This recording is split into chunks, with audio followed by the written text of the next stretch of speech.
यह कहानी एक आदमी की है जिसका नाम राहत था। गांव के सभी लोग उसे पागल कहते थे, लेकिन उसके पास एक अनोखी शक्ति थी। जब भी वह नाचता था, आसमान में बादल छा जाते और बारिश शुरू हो जाती। यह बात पूरे गांव को पता थी, इसीलिए जब भी गांव वालों को बारिश की जरूरत होती, वे राहत के पास जाते और उससे नाचने के लिए कहते। राहत नाचता और उसकी नाच के साथ ही बारिश शुरू हो जाती। एक दिन शहर से 4 लड़के गांव में आए। जब उन्होंने यह सुना कि राहत के नाचने से बारिश होती है, तो वे हंसने लगे।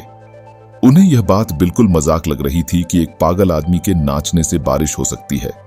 इसलिए उन्होंने राहत से मिलने का फैसला किया और उसका मजाक उड़ाते हुए बोले, हम भी नाचकर बारिश कर सकते हैं। गांव के लोग इस मजाक को देखते हुए इकट्ठा हो गए।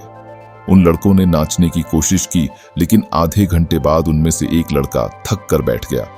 थोड़ी देर बाद दूसरा लड़का भी थक कर बैठ गया। धीरे धीरे करके चारों लड़के थक कर हार मान गए, लेकिन बारिश की एक बूंद भी नहीं गिरी। अब उन लड़कों ने राहत से नाचने के लिए कहा। राहत ने नाचना शुरू किया। 1 घंटा बीता, फिर 2 घंटे बीते और रात हो गई। अचानक बादल गरजने लगे और जोरदार बारिश शुरू हो गई। लड़के हैरान रह गए और उन्होंने राहत से पूछा, तुमने यह कैसे किया? राहत ने मुस्कुराते हुए कहा, मैं सिर्फ 2 बातों का ध्यान रखता हूं। पहला, मुझे पूरी तरह यकीन होता है कि मेरे नाचने से बारिश जरूर होगी। दूसरा, मैं तब तक नाचता हूं जब तक बारिश नहीं हो जाती।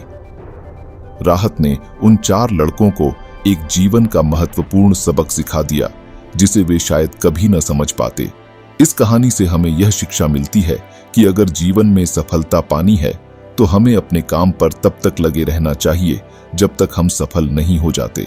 हार मानने का सवाल ही नहीं उठता और अपने आप पर इतना विश्वास रखना चाहिए कि हम एक दिन अवश्य सफल होंगे।